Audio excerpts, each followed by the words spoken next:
조선일보 보도로 한번 가보시죠. 이 대북 송금 의혹과 관련해서 2019년 1월 17일로 한번 가보시겠습니다. 김성태 쌍방울그룹 회장이 2018년 12월에 스마트팜 북한에 500만 달러 보내는 거를 이제 대납을 약속합니다. 그리고 나서 2019년 1월 17일에 중국 선양에서 한국 기업 간담회가 열렸습니다. 그 자리에서 북한의 송명철이 이화영 당시 평화부지사가 간담회장의 모습을 드러내자 당신 무슨 낯으로 여기로 왔습니까? 이렇게 호통을 쳤다는 거예요. 왜? 2018년 12월에 저 사업비를 대납한 건 경기도가 못 주게 되고 쌍방울이 주게 되니까 그 경기도의 평화부지사 이화영한테 저 송명철이 호통을 쳤다는 거예요. 당신이 여기 무슨 낯으로 왔습니까? 이렇게. 그리고 그날 저녁 이후에 저녁을 같이 먹거든요. 잠시 후에 사진 하나 보여드릴 거예요. 그 자리에서 고급 양조 발렌타인 30년산을 대접했답니다. 북한, 송명철이나 이런 사람들 다독이려고. 그러면서 형이 못하는 걸 아우가 한다고 했다. 북한의 송명철이 이렇게 얘기했다는 겁니다. 형은 누구겠습니까? 경기도, 아우는 누구겠습니까? 쌍방울. 그리고 나서 이화영 평화부지사가 이재명 당시 경기지사에 전화를 걸어서 바꿔주는 거예요. 그러니까 이재명 당시 경기지사가 김성태 회장에게 고맙다 라고 얘기했다는 거예요. 왜 고맙다고 했을까요? 500만 달러 스마트팜 대납 비용을 쌍방울이 대기로 했으니까. 뭐 그런 거 아닐까? 뭐 이런 것이죠. 한번 보시죠. 이 자리.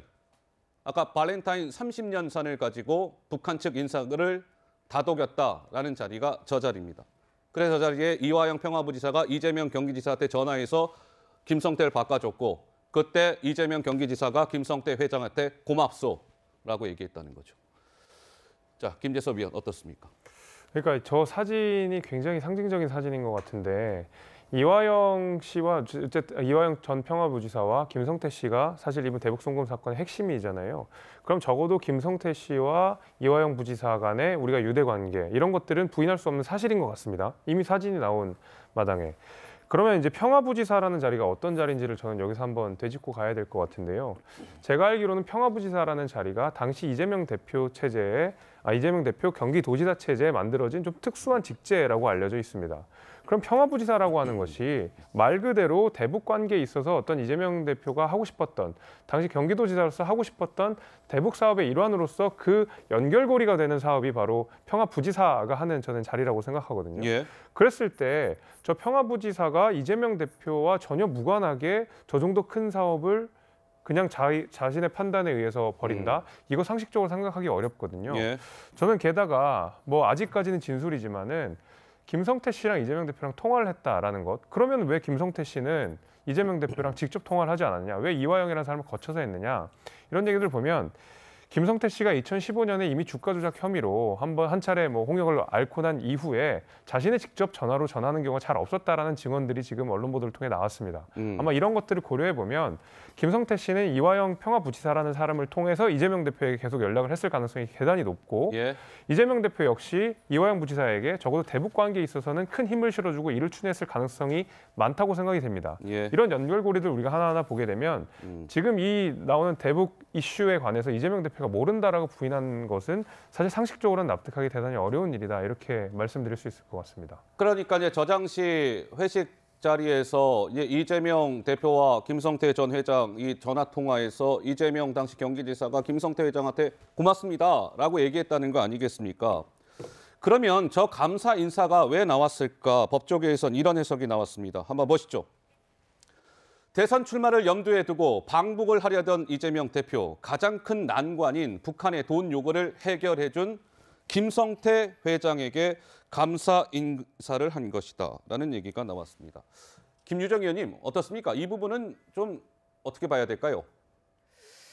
글쎄요, 이제 술자리에서 누가 전화를 바꿔준 것 같긴 한데 그조차도 잘 기억이 안 난다라고 이제 얘기를 했죠. 그러니까 이제 통화한 사실에 대해서는 뭐 사실상 인정한 건데 그 내용이 어떤 것인가에 대해서는 전혀 알 수가 없죠. 이재명 대표는 이런 종류의 이야기는 전혀 하지 않았던 것이고 이것은 이제 김성태 전 회장의 이제 진술이니까요.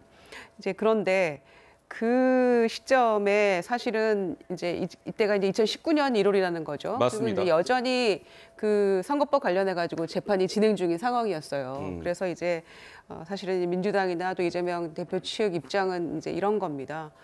재판이 진행 중인 상황이었고 그 아마 몇 달이 지난 후에 이제 그 항소심에서 사실은 벌금 300만 원 받았잖아요. 그리고 그 재판 과정에서 도지사직을 유지할지 어떻게 날아갈지도 모르는 그런 상황에서 과연 대선을 전제로 해가지고 이런 방북 관련한 것들을 추진하고 이렇게 이 기업인과 거래를 할 만한 이런 여력이 있었겠느냐. 여력이 그거는 있었겠느냐. 사실이 아니다라고 이제 얘기를 하고 있는 것이죠. 그래서 이런 상황들은 통화 기록을 왜 검찰이 확보하지 못하는지 저는 알 수가 없어요. 그러니까 계속 이런 식으로 이랬다더라 마치 우리가 드라마 보듯이 하나둘 이렇게 흘리지 말고 검찰이 이렇게 김성태가 진술을 하고 있으니 우리는 이렇게 해서 확보가 됐다는 얘기를 언제쯤 할 것인지 이런 증거를 확보했다는 얘기를 물적 증거를 확보했다는 얘기를 알겠습니다. 검찰이 한 번쯤은 해야 되지 않을까 싶어요. 이렇게 매번 쪼개기로 흘리지 말고요. 예. 김연아 의원. 예. 예, 뭐 저는 쪼개기 하고 있다고 생각하지는 않고요. 이제 곧 증거가 드러나겠죠. 예, 근데 여기 보시면 알겠지만 이재명 대표는요. 대선 0.67%로 지고 나서 국회의원 보궐선거 나오기 전에 모든 당원들과 선거 캠프는 실의에 빠져 있을 때 주식 투자를 했던 분입니다. 저는 그 정도 멘탈이었다면 재판을 앞두고도 무엇이라도 했을 뿐이라고 생각이 됩니다. 그래서 저는 지금 김희정 의원님의 그것은 동의하지 않고요. 어쨌든 실체는 드러날 것이고 지금 수사 중인데 분명한 건 이화영 지사가 저렇게 대북 활동을 부지런히 했다는 것, 또 사실은 돈을 주는 건 불법인데 저거를 알고 있지 못했다라고 하면 엄청난 무능과 저는 뭐 계속 얘기하지만 이제는 민간 사업자에게 농락당하는 걸 떠나서 예. 같은 정치인에게도 농락당한 거 아니겠습니까? 그리고 알고 있었다면 분명히 공범이 의심됩니다. 박원석 의원. 예.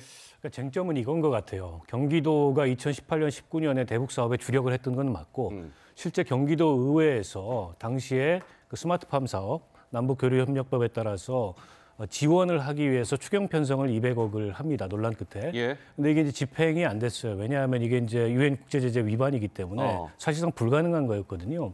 그래서 경기도가 이제 고심에 빠졌을 가능성이 높고 그거를 쌍방울을 통해서 과연 우회 지원을 했느냐. 우회전. 요게 이제 쟁점인 것 같아요. 지금 이화영 지사가 옥중에서 보낸 그 편지 내용에 보면 그거는 김성태 씨가 대북 사업권을 따내기 위해서 북을 상대로 우리 모르게 독자적으로 한 로비지 예. 우리하고는 관련이 없다 이렇게 주장을 하고 있고 김성태 씨가 검찰에 진술하는 바는 어허. 그게 경기도가 원래 북한에 주기로 했던 그 묘목 가꾸기 사업 예. 그 비용을 대신 내준 거다.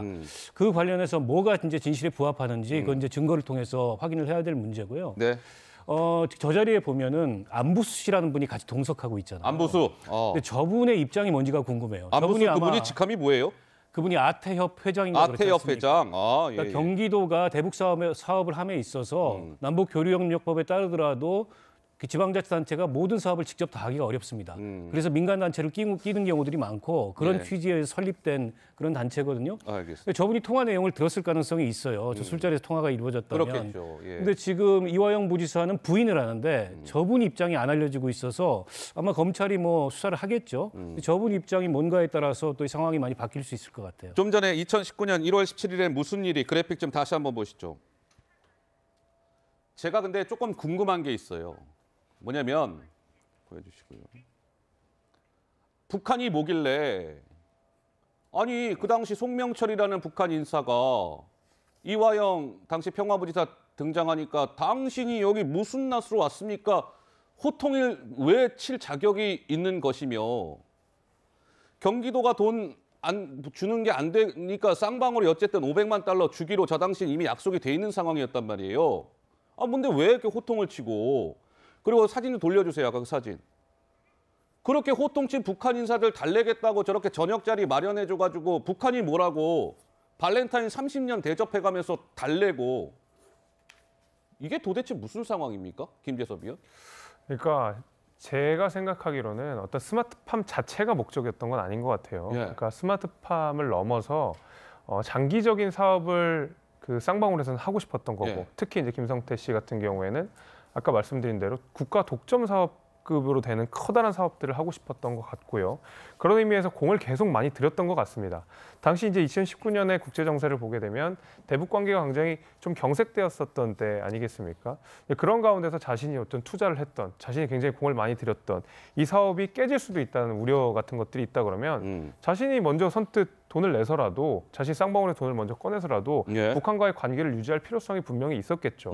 게다가 이재명 대표가 당시 2018년 그 상황에서 민주당에서 약간 소외되는, 그 대선 주자급들 사이에서 약간 소외되는 모습들을 보여줬거든요. 예. 문재인 대통령이 2018년 방문했을 때에 당시 뭐 강원도지사, 뭐 서울시장 다 갔지만 이재명 대표만 빠져 있었던 거 아니겠습니까? 거기에 대한 초조함의 발로 같은 것들이 있었을 것이고, 김성태 씨 역시도 돈을 벌어야 되는 목적이 있었을 것이고, 이런 것들이 합쳐진다 그러면 북한에게 굴종적인 태도를 보일 수밖에 없었던 것이죠. 저는 그렇게 보고 있습니다. 서로의 이해관계가 맞아떨어진 거 아니냐? 네, 뭐 저는 이런 그렇게 말씀이신 봅니다. 것 같고.